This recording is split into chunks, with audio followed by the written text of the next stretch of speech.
My name is Michael Pashut and I'm the proud owner of Change Cars and the host of the TV show All Things Motoring. But I'm even prouder today to say that I work with Alan Rosenmeyer from Motor Matters, better known as the man with a hat. If you're looking for the best reviews on all new vehicles, Motor Matters.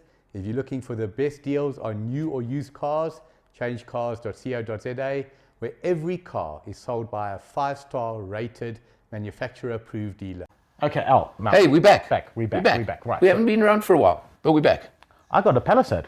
You got a Palisade, I know. I'm not happy about this. But I went on the launch and you didn't. I got the Palisade. It's fine. I went on the launch. I had 7 days of joy with it. I know, what a car, eh? It's a wonderful, wonderful vehicle. So, what is it? We have... Wait, just before you... It's the Hyundai Palisade, just in case we are Well, talking... who wouldn't know that? Everybody knows the Because not Palisade. everybody knows. I mean, come on, let's just give credit where it's due. Okay, so Hyundai Right. Palisade. It's the big daddy of the Hyundai range. It's the big SUV. I know it was originally described basically as the American. I can see it in its looks to an extent. It's sort of like, I know it was quite a big seller before. Caddy Escalade Over the type last look. few years, it's been a big seller in the States. Yeah. It's probably a medium SUV in the States, not a large SUV, but that's beside the point. It is large. Yeah, I'm saying, but by US standards, Even by it's probably even only by, medium. yeah, you But know, that's not the point. if we take it to the Free State, it is not embarrassed by its size because it is enormous. It's the range-topping SUV from Hyundai, because I'm just trying to work out the top Styria money-wise is in about the same ballpark. Yeah, I'm not but sure. this is a different. But it's not the bus. different creature. It's the top luxury SUV. And I had the 7-seater, which is 2 seats in front, 2 seats in the middle, captain's chairs, and 3 seats at the back. Well, I was looking at bench. that. It's more a 6-seater than a 7-seater. Well, the third seat is a little bit, Ari.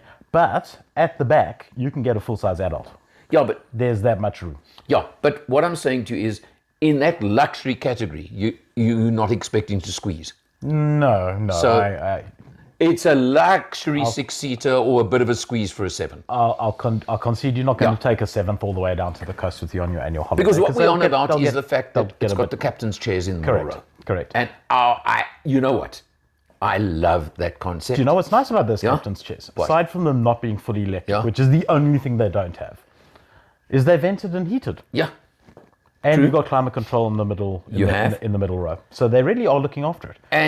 And if you watch the video he did, where he eventually found the USBs for the middle row in the seats of in the side of the front seats. Actually, there are USBs everywhere in that car. It's quite nice. I think they're USBs for the rearmost row as well, aren't they? Yeah, I'm quite I sure. remember So that. Yeah. there's a lot, and what's nice about it is the access from the rear is controlled by the rear passengers, so they can actually just push a button, and the whole seat goes, ba-doom, and you get in and out, and back you go. Because look, that's always one of the tests of any third row vehicle is the access to the third row. The ingress and the egress, we call it. Yes. Correct. The I's Well and done. the E's. Well There done. you go, yeah. So just talking about the car in terms of you were talking about it being luxurious. It is right up there. I mean, it has got all the toys, and the ride on it is sumptuous. Let's just say. Yeah. To the point where in the video actually I said I think I accused it of being air suspension if I didn't know better, but it's not. But the ride quality is stupendous. 2.2 liter turbo diesel, 141 kilowatts, 142 kilowatts, 440 newton meters of torque, 8-speed. Fabulous. Yeah, it's a normal automatic. It's not a dual clutch. That gearbox is as good as the one that I took exceptional note of being the X4M competition. Okay, it is that smooth. Yeah. The other thing about the gearbox is what they term the drive-by-wire, the push buttons. Yes, correct. So you don't have a Katanka, you don't have a turner. You just push a button and it picks a gear and off you go. Which is nice for space. And surprisingly fuel efficient. Well, 8.4 liters per 100. Look, for him driving, that's good. That's not If bad. I'd had it, I guarantee it would have been a lot better. And I'm telling you that because I'll compare the Kia Carnival, okay, which has the same powertrain, is even slightly more of a bus than this. I had for a few days down in the Cape. Yeah, so obviously the Cape you're getting better fuel consumption because of more oxygen in the air, etc. In the sixes. Yeah.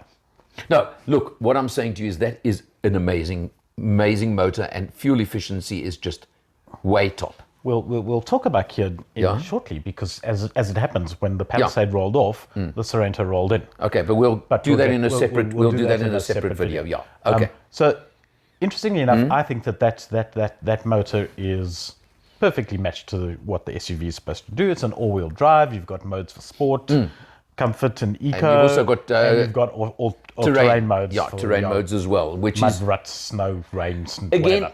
You know what? I challenge who's going to ever use them. I challenge who will ever. But you know what? It's there. You've got it, and it's nice to have. Absolutely, and it's built in. Electric everything. The only thing, as I mentioned in my video, was it doesn't have a head-up display.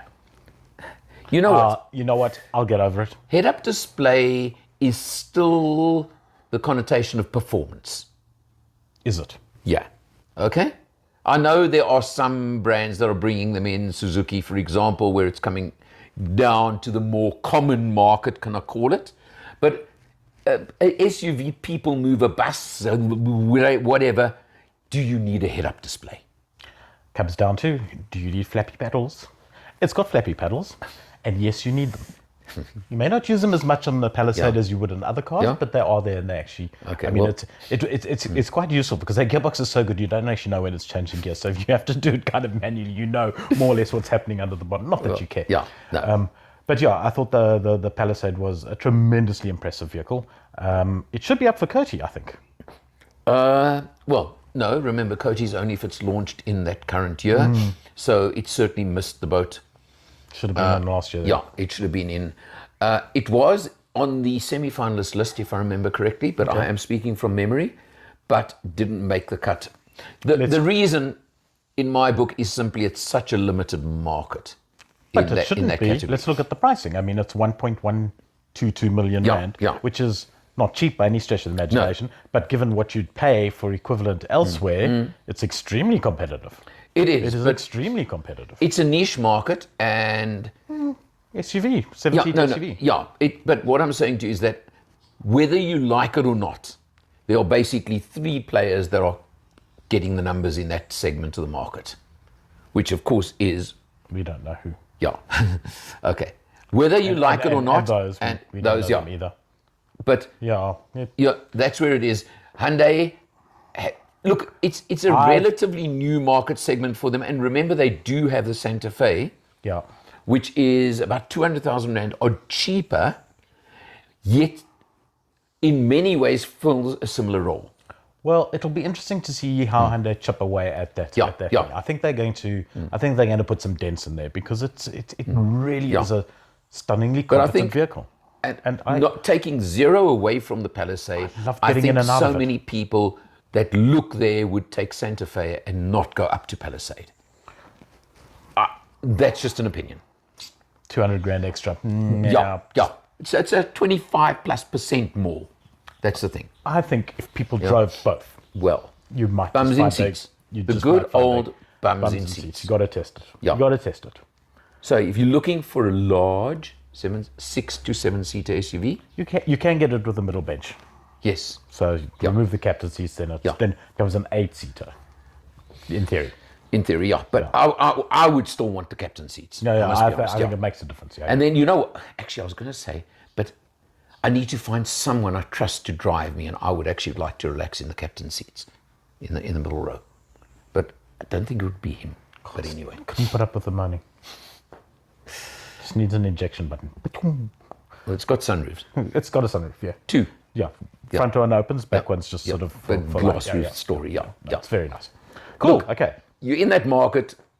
Go and test drive it. Don't limit yourself to the ones that everybody else wants to buy. Yeah. Go and I think that's the way to put it. It really is a surprisingly good vehicle. Good stuff. Okay. From us, see you next time. Ciao. Switch it off, please.